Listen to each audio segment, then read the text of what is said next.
Assalamualaikum warahmatullahi wabarakatuh. Halo semuanya, kami dari kelompok 4 yang beranggotakan Julia Nuraini, Mulia Hermana, Najla Azmiatunisa, Melinda Srigesang, Rania Rifdayanti, dan Fitriani Dewi akan memberikan sedikit pengetahuan atau pembelajaran tentang gravitasi sebagai pemenuhan tugas fisika dasar yang diampu oleh Ibu Ika Mustikasari, SPD, MPFIS.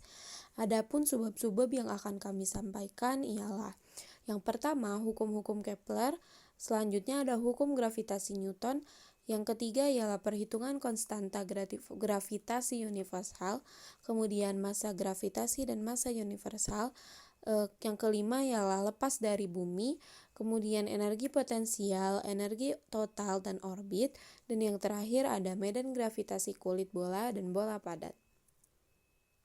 Sebelum kita memasuki pembelajaran yang pertama, kita kenalan dulu nih sama yang namanya gaya gravitasi. Gaya gravitasi adalah interaksi terlemah di antara 4 interaksi dasar yang terjadi di antara partikel-partikel elementer. Gaya gravitasi bumi adalah gaya tarik-menarik sebuah benda menuju pusat bumi yang besarnya sekitar 6,67 kali 10 pangkat min 11 Newton. Salah satu fungsi dari gravitasi bumi ialah untuk rotasi dan revolusi bumi yang dipengaruhi oleh gravitasi matahari dan bumi.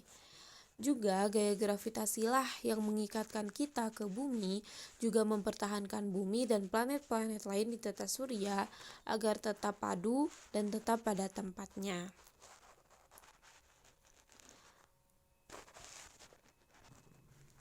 Selanjutnya kita akan bahas langsung secara terperinci dimulai dari subbab yang pertama yaitu hukum-hukum Kepler. Assalamualaikum warahmatullahi wabarakatuh. Saya Sekar Nadia Aisyah Putri dengan NIM 2103620 akan menjelaskan mengenai hukum-hukum Kepler. Sebelum ke pembahasan, seperti yang telah kita ketahui bersama bahwa alam semesta itu, pusat dari alam semesta adalah matahari dengan planet-planet yang bergerak mengelilingi matahari. Namun, pada awalnya terdapat model Ptolemeus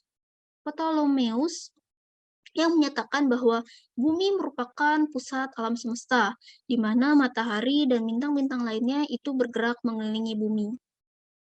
Lalu ada selanjutnya model Kopernikus yang sangat kontroversial pada masanya. Itu yang menyatakan bahwa matahari dan bintang itu diam, sedangkan planet bergerak mengelilingi matahari, namun pada bentuk lintasan yang berbentuk lingkaran. Lalu selanjutnya, pada akhir abad ke-16, Tycho Brahe itu mempelajari gerakan planet dan membuat pengamatan yang dianggap lebih tepat dibandingkan model-model yang terdahulu. Nah, dari data Brahe inilah Johannes Kepler itu menemukan bahwa planet yang bergerak mengelilingi matahari itu memiliki lintasan yang berbentuk elips. Selain itu, kelajuan planet yang bergerak mengelilingi matahari itu tidak konstan, melainkan dia akan bergerak lebih cepat jika lebih dekat dengan jaraknya dengan matahari. Nah, selanjutnya Johannes Kepler itu menyatakan tiga konsep atau tiga hukum yang dikenal dengan hukum Kepler. Baik, hukum yang pertama itu menyatakan bahwa semua planet bergerak dalam orbit elips dengan matahari di salah satu fokusnya. Kita dapat melihat di sini bahwa ini adalah bentuk elips, di mana elips itu merupakan terdapat dua titik fokus yang konstan. di mana A ini merupakan sumbu semi mayor dan B ini merupakan sumbu semi minor. Untuk penjelasan mengenai lintasan elips dari planet dengan matahari di salah satu titik fokusnya itu terdapat pada gambar ini. Gambar ini menunjukkan bahwa jika terdapat planet, kita anggap ini adalah planet bumi bergerak mengelilingi matahari yang berbentuk elips ini, maka dia akan berada pada titik paling dekat dengan matahari atau yang dinamakan dengan perihelion, dan akan berada pada titik yang terjauh dari matahari yang dinamakan dengan aphelion. Jadi, semua planet, baik itu Merkurius, Bumi, Jupiter, Mars, itu akan bergerak seperti itu dan memiliki bentuk yang seperti itu.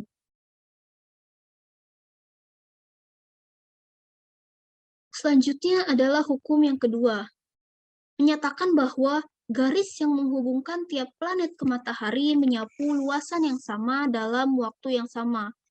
Jadi, maksudnya adalah bahwa garis hubung pada planet ke matahari dalam waktu yang sama itu akan menyapu luasan yang sama. Hal ini ditunjukkan pada gambar ini. Kita dapat melihat jika planet itu berada pada posisi paling jauh pada matahari atau aphelion, dan planet berada pada posisi dekat dengan matahari atau perihelion. Jika posisi planet berada pada jarak jauh matahari atau aphelion dengan delta T, dan jika planet berada pada jarak terdekat matahari, paling dekat matahari, atau perihelion dengan delta T, maka luasan daerah ini dan luasan daerah ini itu adalah sama. Kita dapat melihat dari gambar bahwa panjang lintasan daerah ini dengan panjang lintasan daerah yang dekat dengan matahari, itu bahwa lintasannya itu lebih panjang planet yang bergerak dekat dengan matahari. Sedangkan yang jaraknya jauh dari matahari itu lebih pendek. Karena T-nya sama, dapat kita simpulkan bahwa kecepatan dari jarak yang dekat dengan matahari itu bergerak lebih cepat. Sedangkan yang jaraknya jauh dari matahari itu bergerak lebih lama.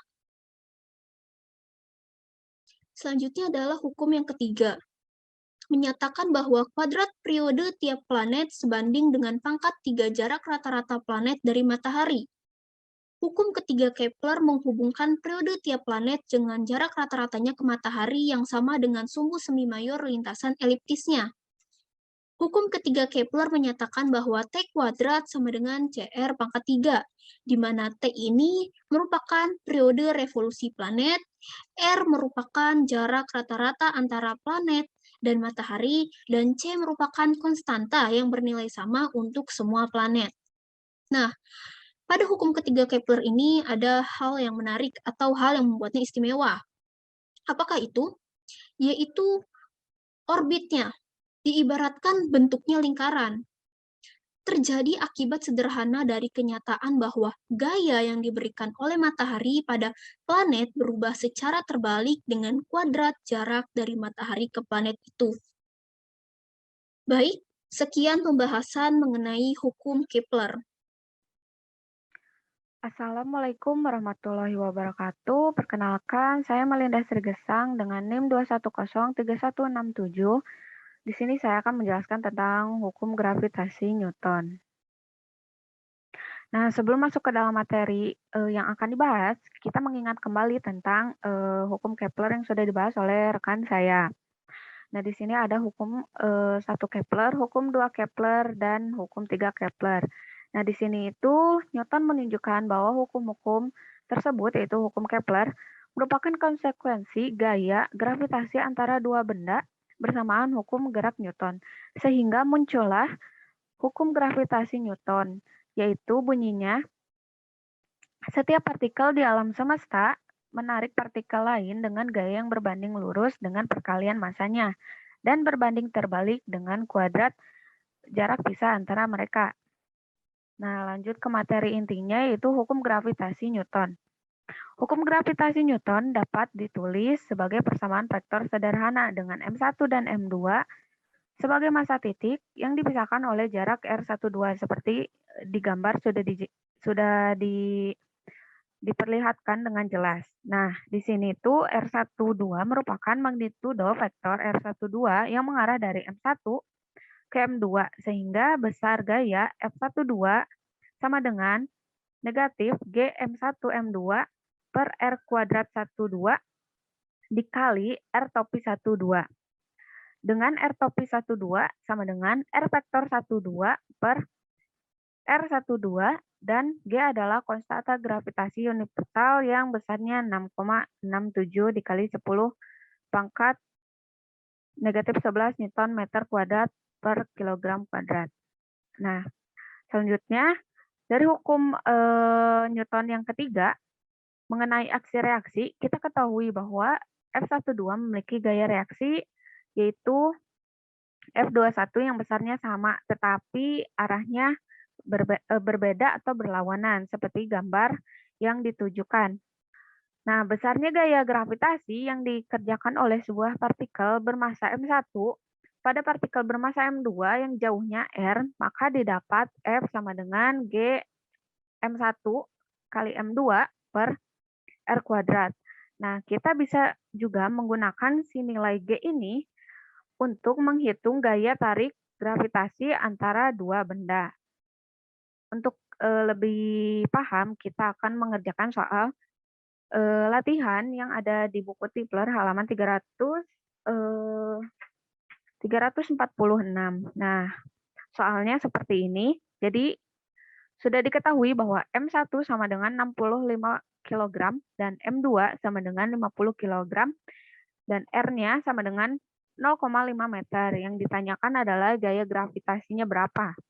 Nah, kita masukkan rumus yang sebelumnya yang sudah dipaparkan, yaitu F sama dengan G M1 M2 per R kuadrat.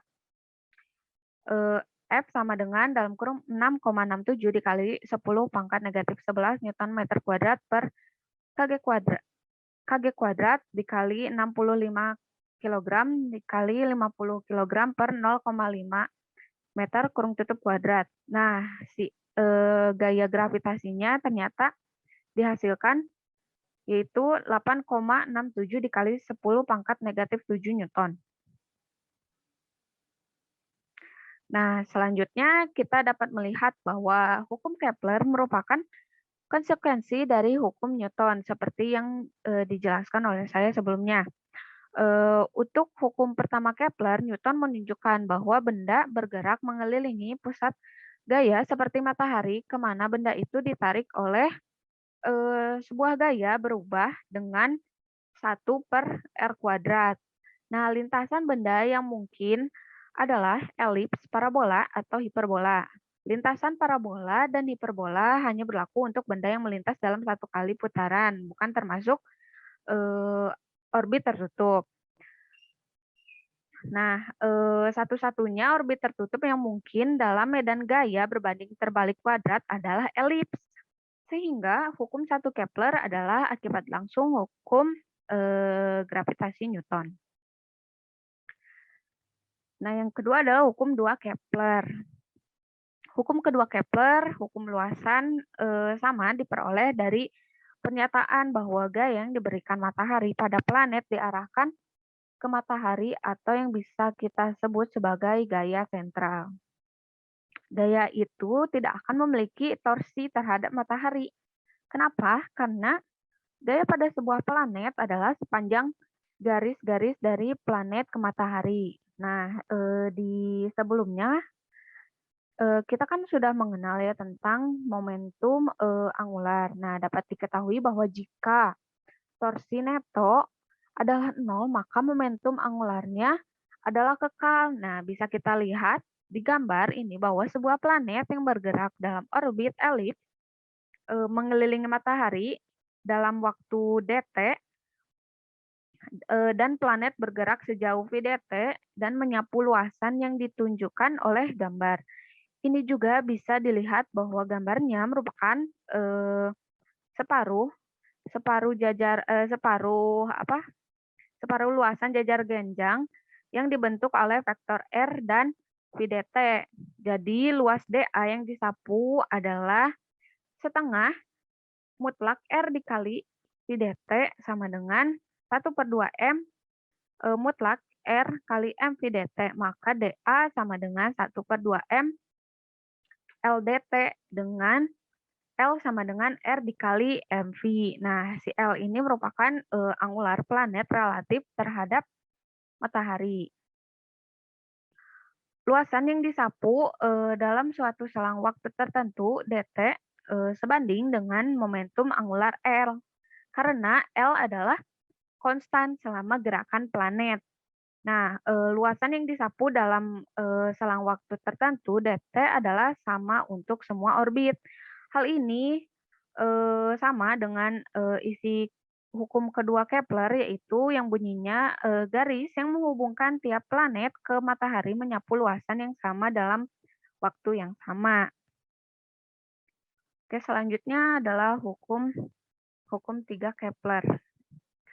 Nah, dalam hukum 3 Kepler ini, Newton mengkhususkan untuk orbit lingkaran karena planet bergerak dalam sebuah lingkaran. Diketahui bahwa planet mempunyai percepatan sentripetal yaitu v² per r. Percepatan ini disediakan oleh gaya tarik antara matahari dan planet. Nah, dari hukum kedua Newton tentang gerak, kita dapatkan persamaan yaitu F sama dengan mp. Untuk F diganti dengan persamaan hukum gravitasi Newton, dan A diganti dengan percepatan sentripetal dengan ms adalah massa matahari dan mp adalah massa planet. Lalu kita bisa pecahkan v² itu menjadi gms per r. Lalu kita juga dapat menghubungkan kelajuan planet dengan periodenya karena jarak planet itu sama dengan keliling lingkaran, yaitu 2πr dalam waktu T. Maka kelajuannya adalah 2πr per T. Maka jika kita substitusikan, kita bisa mendapatkan persamaan v² sama dengan 4v² r² per T² sama dengan gms per r. Maka T² sama dengan 4v² per gms dikali r pangkat 3. Nah, persamaan tersebut adalah persamaan hukum 3 Kepler. Nah, untuk jejak elips yang umum, kita bisa mengetahui bahwa jari-jari R diganti dengan jarak rata-rata planet dan matahari yang sama dengan sumbu semi mayor elips. Nah, persamaan tersebut berlaku untuk orbit setiap planet.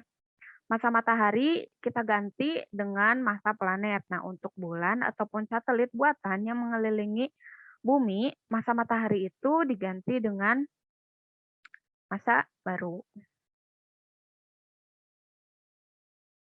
Nah, karena G sudah diketahui, maka kita bisa menentukan massa planet dengan mengukur periode T dan jari-jari orbit rata-rata R dari bulan yang mengelilinginya. Bisa kita lihat di contoh di buku Tipler, contoh 10.3 halaman 348.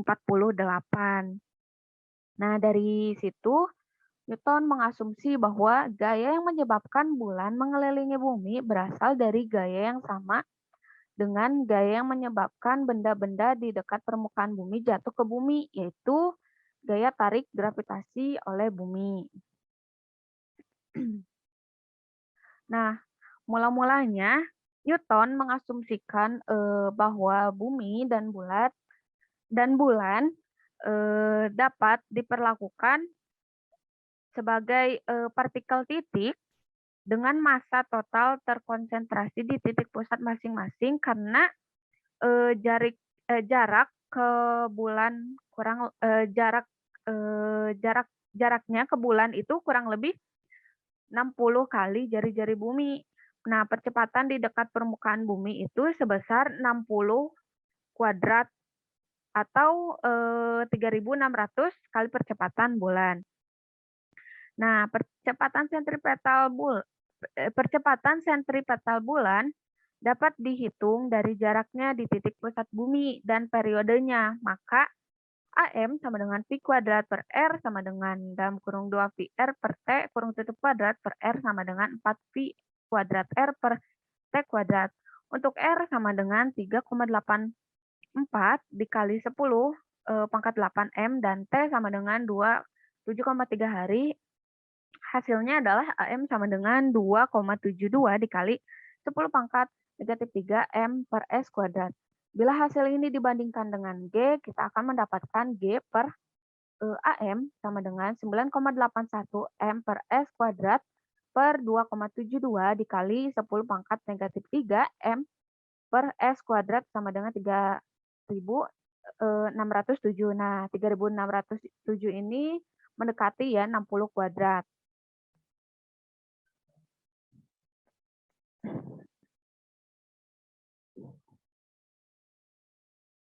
Nah, gaya yang dikerjakan oleh bumi pada sembarang massa M yang berada pada jarak R dari pusat bumi berarah menuju bumi dan besarnya diberikan oleh persamaan gravitasi Newton dengan M1 sama dengan massa bumi ME dan M2 diganti dengan M. Maka persamaannya F sama dengan GME M per R kuadrat. Nah, gaya gravitasi pada sebuah massa dibagi dengan jarak massa disebut dengan medan gravitasi. Medan gravitasi bumi pada suatu jarak R yang diberikan oleh persamaan GR itu berupa persamaannya GR sama dengan F per M sama dengan GME per R kuadrat.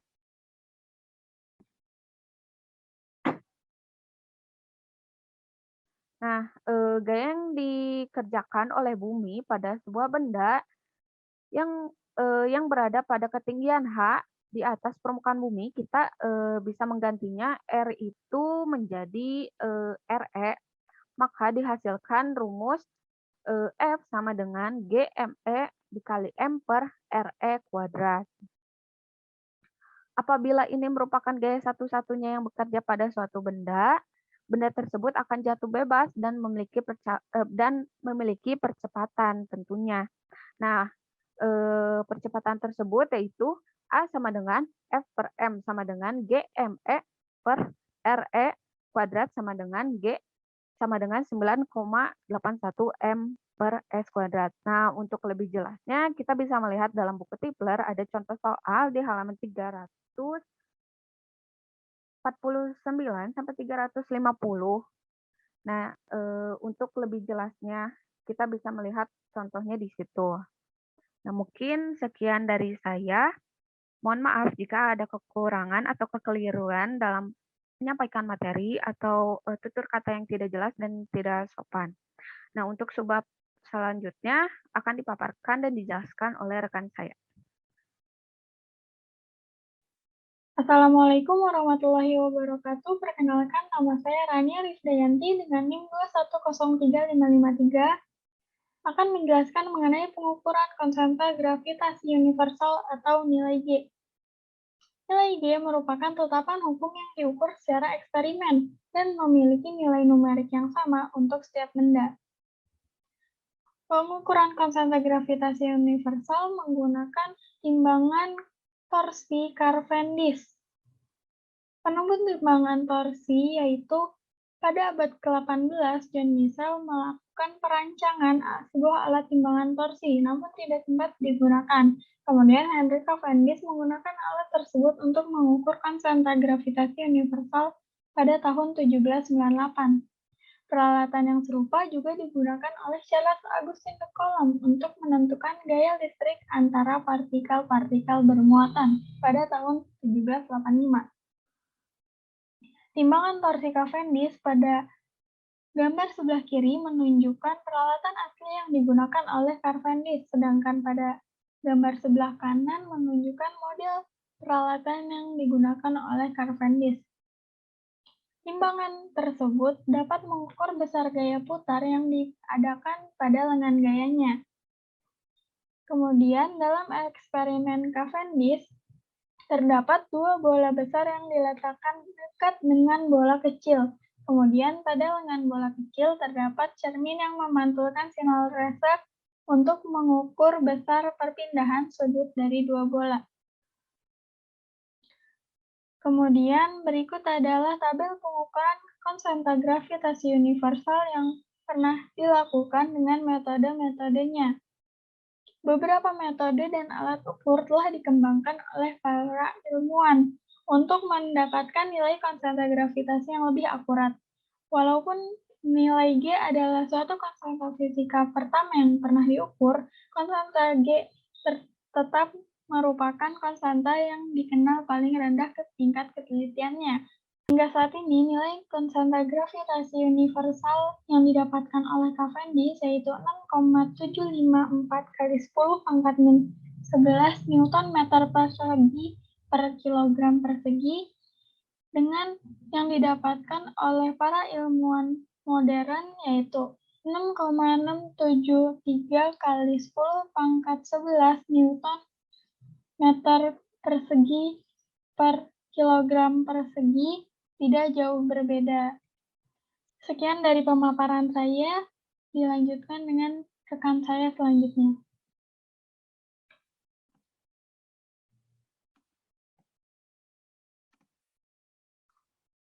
Bismillahirrahmanirrahim. Saya Mulia Hermana dengan NIM 2102735 ingin mempresentasikan atau menjelaskan mengenai massa gravitasi dan massa inersial. Massa gravitasi adalah sifat benda yang bertanggung jawab terhadap gaya gravitasi yang dikerjakan pada benda lain. Sedangkan massa inersial dapat diartikan sifat benda yang merupakan resistensinya terhadap percepatan.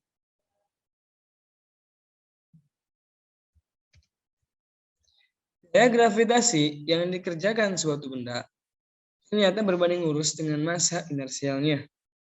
Akibatnya, semua benda di dekat permukaan bumi jatuh dengan percepatan sama jika resistensi udara diabaikan. Dapat dituliskan mg sebagai massa gravitasi dan m sebagai massa inersia benda. Maka gaya yang dikerjakan oleh bumi pada benda di dekat permukaannya adalah F sama dengan konstanta gravitasi dikali massa gravitasi bumi dikali massa gravitasi benda dibagi dengan kuadrat jari-jari bumi. Hal itu didapatkan percepatan jatuh bebas pada benda di dekat permukaan bumi adalah sama dengan gaya dibagi massa inersialnya. Dikarenakan percepatan jatuh bebas benda setiap benda di dekat permukaan bumi adalah sama, maka rasio massa gravitasi dan massa inersial adalah sama atau 1, bernilai 1. Ekivalensi massa gravitasi dan massa inersial adalah hukum eksperimental yang dibatasi oleh ketelitian pengukurannya. Einstein menetapkan ekivalensi massa gravitasi dan massa inersial sampai ketelitian 1/1000. Yang selanjutnya, massa gravitasi dan massa inersial ketelitiannya sampai 1/10 pangkat 12. Ekivalensi massa gravitasi dan massa inersial adalah dasar bagi prinsip ekivalensi yang menjadi dasar bagi dasar teori relativitas umum Einstein. Materi selanjutnya yaitu lepas dari bumi oleh saya, Najla Azmiatunisa dengan NIM 2102765. Ialah lepas dari bumi. Teman-teman pernah berpikir nggak sih, kenapa roket bisa keluar dari gravitasi bumi dan tidak tertarik oleh gravitasi bumi. Kenapa satelit bisa mengelilingi bumi tanpa tertarik kembali ke bumi, dan bisakah kita melemparkan bola sampai ke bulan atau sampai ke Mars atau sampai keluar bumi? Nah, sebenarnya itu bisa. Mari kita bahas di materi kali ini. Nah, semua itu bisa dilakukan jika kita memiliki yang namanya kelajuan lepas. Nah, kelajuan lepas adalah kelajuan minimum yang dibutuhkan suatu benda untuk lepas dari bumi atau lepas dari medan gravitasi bumi. Medan gravitasi bumi itu sendiri adalah medan yang menyebabkan suatu benda bermassa mengalami gaya gravitasi. Nah, medan gravitasi dekat permukaan bumi dikatakan uniform. Nah, jadi jika kita ingin melemparkan bola sampai ke bulan atau sampai ke Mars, kita membutuhkan suatu kelajuan minimum agar kita bisa melawan medan gravitasi bumi. Jika kita tembakkan suatu benda secara vertikal ke atas dengan kelajuan awal V dalam medan gravitasi bumi, maka ia akan naik sampai ketinggian maksimum H, yang dengan mudah dapat kita hitung melalui kekekalan energi. Jika benda awalnya berada di permukaan bumi, maka energi potensial awal gravitasi tersebut adalah 0 dan energi kinetiknya setengah mv kuadrat. Tentu saja dengan mengabaikan tekanan udara. Pada ketinggian maksimum H, energi kinetik adalah 0 dan energi potensial adalah mgh, sehingga kekekalan energi memberikan setengah mv kuadrat sama dengan mgh, atau kita olah menjadi v kuadrat sama dengan 2gh. Persamaan ini menunjukkan suatu kelajuan pasti ada suatu tinggi tertentu, artinya tidak ada kelajuan awal V yang cukup besar untuk memungkinkan keluar dari suatu medan gravitasi yang uniform. Namun, dari hukum gravitasi Newton, kita mengetahui bahwa medan gravitasi tidak uniform, tapi berkurang sebesar 1/r kuadrat. Dengan R adalah jarak dari pusat bumi, jari-jari dari pusat bumi. Misal, jika kita tembakan sebuah benda dengan kelajuan yang sangat besar untuk mencapai ketinggian yang sangat besar pula, maka kita dalam perhitungan perlu memperhitungkan pengurangan gaya gravitasi pada suatu benda agar prediksinya lebih tepat dan memprediksikan ketinggian benda secara benar. Oleh karena itu, kita perlu menggunakan kekekalan energi dan menemukan pernyataan yang benar untuk energi potensial sebuah benda dalam medan gravitasi bumi yang berkurang sebesar 1/r kuadrat. Mari kita temukan pernyataan yang menunjukkan energi potensial suatu benda dalam medan gravitasi bumi yang berubah dengan 1/r kuadrat.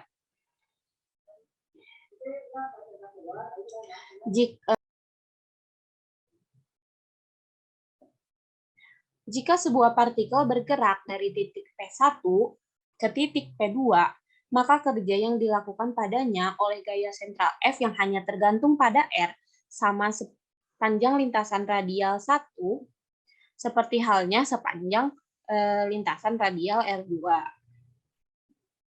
yang dibentuk dari segmen radial dan segmen busur. Kerja yang dilakukan sepanjang segmen busur adalah 0 karena F tegak lurus dengan ds. Berdasarkan grafik tersebut, kita mengetahui bahwa grafik tersebut menunjukkan dua lintasan yang menghubungkan posisi awal dan akhir suatu partikel. Kerja yang dilakukan oleh F sepanjang lintasan 1 adalah integral dari R1 sampai R2 F vektor F dr. Sedangkan untuk lintasan 2, kerja yang dilakukan ialah 0 karena tegak lurus dengan ds. Jadi, kerja total yang dilakukan segmen radial dari lintasan 2 sama dengan kerja yang dilakukan sepanjang lintasan 1, sehingga gaya F ialah konservatif. Selanjutnya, kita coba bayangkan ada sebuah balok di atas permukaan bumi dengan suatu posisi 1 di mana jarak dari titik pusat bumi sebesar R1 dan balok tersebut diberi gaya vertikal ke atas sehingga memiliki suatu ketinggian di posisi 2 dengan jarak dari titik pusat bumi ialah R2. Maka kita bisa menghitung energi potensialnya menggunakan konsep energi yang telah kita pelajari sebelumnya, menjadi delta U sama dengan W sama dengan integral dari R1 sampai R2 F dikali dr F dot dr. Dan gaya yang kita pakai di sini adalah gaya gravitasi yang besarnya G dikali ME dikali M per RE kuadrat, atau kita tulis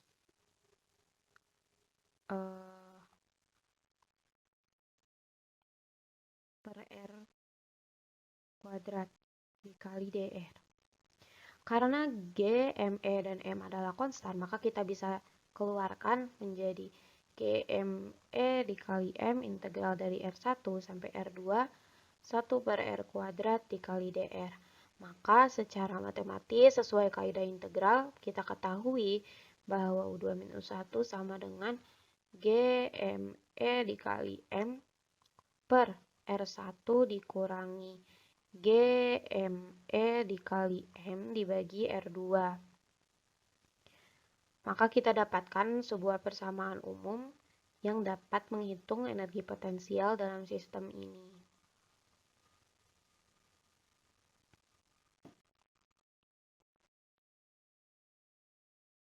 Sebelumnya kita telah mendapatkan bahwa energi potensial maksimum ialah G dikali ME dikali M dibagi RE. Nah, sekarang kita akan menghitung kelajuan lepas yang akan kita butuhkan untuk melemparkan sesuatu dengan ketinggian yang infinity. Kita menggunakan konsep kekekalan energi di mana energi potensial awal sama dengan 0 karena sistem benda awalnya berada di atas permukaan bumi dan energi kinetik akhir sama dengan 0. Sehingga dapat kita tulis setengah mv kuadrat sama dengan G ME dikali M per RE. Ini bisa kita coret sehingga V kuadrat sama dengan 2G ME per RE dan V sama dengan akar dari 2 dikali G dikali ME dikali RE.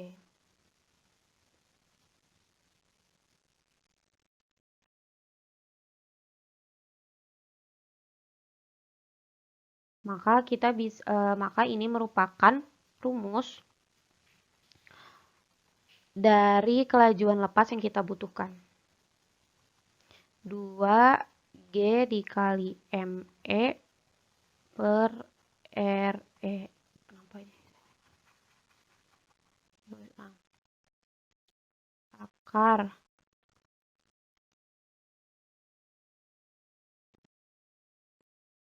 dua GME per RE. Kita ketahui bahwa kelajuan lepas berdasarkan rumus ini yang kelajuan lepas bumi yaitu sekitar 11,2 km per sekon dengan menggunakan GM 9,81 dan jari-jarinya 6,37 m meter. Nah, 11,2 km per sekon ini sama dengan sekitar 6,95 mil per sekon. Ini merupakan analoginya jarak dari UPI ke Buah Batu. Kita pergi dari UPI ke Buah Batu dengan waktu 1 sekon, artinya sangat cepat sekali.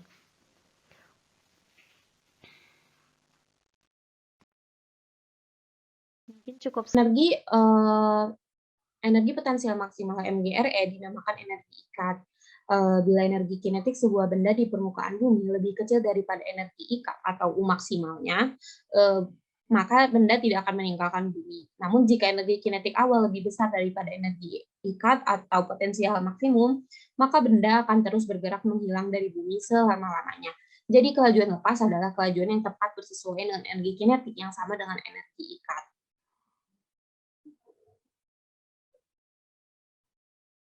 Mungkin sekian dari saya, kemudian lanjut ke materi selanjutnya. Assalamualaikum warahmatullahi wabarakatuh. Sebelum masuk ke materi, izinkan saya untuk memperkenalkan diri. Perkenalkan, nama saya Julia Nuraini dengan NIM 2102481. Di sini saya akan menjelaskan mengenai materi energi potensial, energi total, dan juga orbit. Tanpa berlama-lama, mari kita masuk ke materi yang pertama, yaitu energi potensial. Apa sih energi potensial itu? Energi potensial merupakan energi yang dipengaruhi oleh gaya gravitasi. Energi potensial gravitasi disimbolkan dengan simbol U. Ditekankan bahwa fungsi energi potensial gravitasi U adalah sama dengan M kali G dikali Y untuk sebuah partikel Earth system. Lanjut, perubahan energi potensial pada suatu sistem yang berkaitan dengan perpindahan dari bagian-bagian sistem didefinisikan sebagai sesuatu kerja internal negatif yang dilakukan oleh gaya pada bagian-bagian sistem tersebut selama perpindahan. Hal ini dapat dituliskan menjadi sebuah rumus, yaitu delta U sama dengan UV min UI sama dengan min integral R FR1 F dalam kurung R kecil dr. Energi potensial gravitasi dari sebuah sistem dengan dua partikel bermassa M besar dan M kecil yang dipisahkan oleh jarak sebesar R kecil adalah kerja atau usaha negatif yang akan dikerjakan oleh gaya gravitasi tersebut. Energi tersebut dapat kita tuliskan menjadi sebuah rumus, yaitu U sama dengan min G M besar M kecil per R kecil. Jika sistem memiliki lebih dari dua partikel, maka total energi potensial gravitasinya berubah menjadi U sama dengan Gm1 M2 per R12 ditambah Gm1 M3 per R13 ditambah Gm2 M3 per R23. Sebelum lanjut ke materi selanjutnya, yang harus kita ingat bahwa energi potensial gravitasi akan berkurang ketika jarak antar partikelnya juga berkurang. Lanjut ke materi yang kedua, yaitu energi total. Pertambahan maksimum pada energi potensial adalah tetap MGRE. Seperti halnya ketika U dipilih 0 di permukaan bumi. Kriteria untuk sebuah benda agar lepas adalah juga sama dengan energi kinetik di permukaan bumi harus lebih besar atau sama dengan MGRE. Karena energi potensial di permukaan bumi min MGRE, maka energi total E sama dengan K tambah U harus lebih besar daripada atau sama dengan 0 untuk benda agar benda tersebut lepas. Lanjut. Bisa kita lihat pada gambar di samping, dua nilai yang mungkin untuk energi total E ditunjukkan di grafik S1 yang negatif dan yang bernilai positif ada di E2.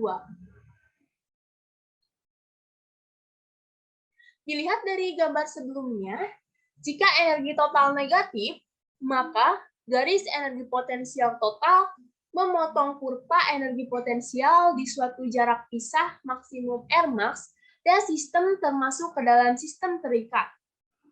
Sebaliknya, bila energi total positif, maka tidak ada titik potong dan sistem termasuk sistem tak terikat. Yang harus kita selalu ingat dan kita hafal, jika E lebih kecil daripada 0, maka sistem tersebut terikat. Sebaliknya, jika E lebih besar daripada 0, maka sistem termasuk sistem tak terikat. Energi IK tentunya sama, dimanapun pilihan energi potensialnya 0. Lanjut ke materi yang terakhir, yaitu orbit. Bila kita pilih energi potensial gravitasinya adalah 0, di jarak pisah tak berhingga, maka kita dapat membahas jenis orbit yang diambil oleh sebuah benda yang bergerak dalam medan gravitasi matahari. Energi potensial sebuah benda bermasa m kecil pada jarak r kecil dari matahari adalah U sama dengan min Gm besar Sm kecil per R kecil, dengan Ms adalah massa matahari. Jika energi total, energi kinetik ditambah energi potensial lebih kecil daripada 0, maka orbit akan merupakan berbentuk elips atau lingkaran, dan benda akan terikat pada matahari. Sebaliknya, jika energi totalnya adalah positif, maka orbit akan merupakan berbentuk hiperbola, yang berarti bahwa benda akan satu kali mengelilingi matahari, kemudian meninggalkannya, serta tak pernah kembali lagi.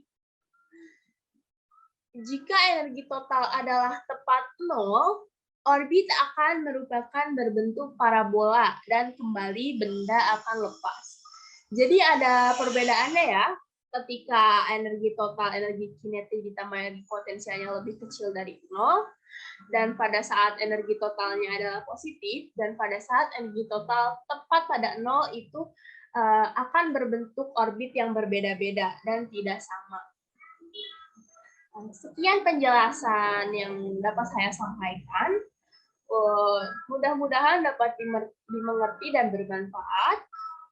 Assalamualaikum warahmatullahi wabarakatuh. Perkenalkan, nama saya Fitriani Dewi dengan NIM 2103619. Di sini saya akan menjelaskan mengenai medan gravitasi sebuah kulit bola dan bola padat. Diketahui bahwa salah satu motivasi Newton untuk mengembangkan kalkulus adalah agar dapat membuktikan bahwa medan gravitasi sebuah bola pada di sebuah titik di luar bola sama dengan jika semua massa bola terkonsentrasi di pusatnya. Kita lihat pada gambar di samping, yaitu gambar 10-12, terdapat sebuah kulit bola uniform bermassa M besar dan berjari-jari R besar. Gaya yang diberikan oleh kulit pada massa di luar kulit sama dengan jika kulit adalah massa titik di pusatnya. Dan gaya yang diberikan oleh kulit pada massa di dalam kulit adalah 0. Berikut hasil penting dari pembuktian ini, yaitu F sama dengan negatif G besar dikali M besar dikali M0 per R kecil kuadrat dikali vektor R, di mana R kecil lebih besar daripada R besar. Dan F sama dengan 0 ketika R kecil lebih kecil daripada R besar. Dengan kata lain, bahwa jika M0 di luar kulit, maka gaya yang diberikan padanya oleh kulit sama dengan jika semua massa di kulit dikonsentrasikan pada pusatnya, dan jika M0 di dalam kulit, maka kulit tidak mengejarkan gaya padanya. Untuk lebih jelasnya, kita lihat gambar 10-13. Massa titik M0 di dalam kulit bola uniform tidak merasakan gaya neto sama sekali. Gaya tarik bagian kulit bermassa M1 diimbangi dengan gaya tarik bermassa M2. Yang lebih jauh tetapi lebih besar. Nah, massa-massa segmen kulit M1 dan M2 ini dihubungkan oleh persamaan M2 sama dengan M1 dikali R2 kuadrat per M1 kuadrat. Yang artinya bahwa gaya yang disebabkan masing-masing massa sebanding dengan 1 per R kuadrat. Maka gaya yang disebabkan massa yang lebih kecil di kiri dan diimbangi oleh gaya yang disebabkan massa lebih besar di kanan. Dengan begitu, medan gravitasi G di kulit adalah gaya yang dikerjakan pada MO dibagi oleh M1, yaitu G sama dengan F per M0. Dengan demikian, medan gravitasi kulit bola bermasa M besar dan berjari-jari R besar, yaitu G sama dengan negatif G besar dikali M besar per R kecil kuadrat dikali vektor R, di mana R kecil lebih besar dari R besar, dan G sama dengan 0, di mana R kecil lebih kecil dari R besar. Dengan kata lain, bahwa medan gravitasi kulit bola uniform bermasa M besar di titik di luar kulit sama dengan medan yang disebabkan massa titik M besar di pusat kulit. Dan medan gravitasi di dalam kulit bola uniform adalah 0. Dengan menggunakan hasil ini, sebenarnya kita dapat menggunakan untuk mendapatkan medan gravitasi pada bola padat, dengan menganggap bahwa bola padat tersebut merupakan benda kontinu. Karena medan gravitasi yang disebabkan tiap kulit sama dengan jika masanya terkonsentrasi di pusat kulit. Maka medan yang disebabkan seluruh bola sama dengan jika seluruh massa bola dikonsentrasikan di pusatnya, yaitu GR sama dengan negatif G besar kali M besar per R kuadrat, di mana R kecil lebih besar dari R besar. Hal ini berlaku bila bola itu mempunyai kerapatan konstan maupun tidak konstan. Sepanjang kerapatannya hanya bergantung pada R kecil, sehingga sifat simetri bolanya dipertahankan. Untuk lebih jelasnya, kita lihat gambar 10-14. Di sini terdapat bola padat uniform bermasa M besar. Medan gravitasi di luar bola adalah sama dengan jika bola adalah massa titik di titik asalnya. Di dalam bola, pada jarak R kecil harus lebih kecil pada R besar. Hanya massa M besar aksen yang ada di dalam R kecil yang berperan pada medan gravitasi. Lebih penjelasannya sebagai berikut. Massa bola di luar R kecil tidak mengerjakan gaya pada atau di dalam R kecil. Karena itu, hanya massa M besar aksen di dalam jari-jari R kecil berperan pada gravitasi di R kecil. Oleh karena itu, massa ini menghasilkan medan yang sama dengan M besar aksen di pusat bola. Bagian dari massa total bola di dalam R kecil sama dengan rasio volume bola berjari-jari R kecil terhadap bola berjari-jari R besar.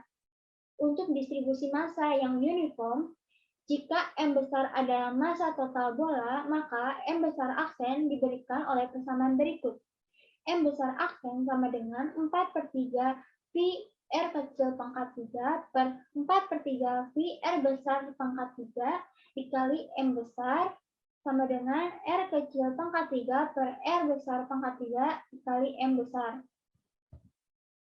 Dengan demikian, medan gravitasi pada jarak R kecil adalah GR sama dengan negatif G besar dikali M besar aksen per R kuadrat sama dengan negatif G besar dikali M besar dikali R kecil pangkat 3 per R besar pangkat 3 dibagi R kecil pangkat 2. Atau lebih singkatnya, GR sama dengan negatif G besar dikali M besar per R besar pangkat 3 dikali R kecil, di mana R kecil ini harus lebih kecil dari R besar.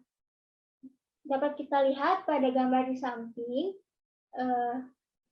menjelaskan bahwa besar medan bertambah dengan jarak R kecil di dalam bola, menunjukkan bahwa medan GR sebagai fungsi R kecil untuk bola padat dengan kerapatan massanya yang konstan.